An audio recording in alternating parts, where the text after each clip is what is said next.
川普史无前例遭到起诉，不止付成人女星封口费。There was a real relationship there. There were real feelings between the two of us. 传出纽约检方还调查川普涉嫌给杂志女模麦道高15万美元保密婚外情。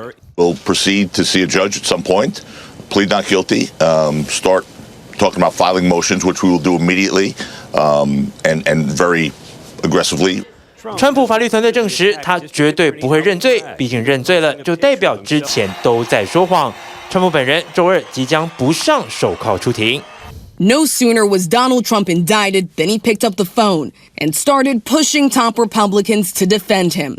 美国 ABC 新闻爆料内幕，川普四处找党内大佬求救，包括2024竞争对手佛州州长迪尚特就帮川普说话。而众议院议长麦卡锡也痛批检察官干预大选。微妙的是，麦卡锡同时呼吁川粉不要聚集抗议。Trump's potential rivals know that he is still extremely popular and has a strong base within the Republican Party, so they are being strategic about their comments. 共和党人似乎各有盘算，倒是川普支持者不离不弃。He wants to make America great again.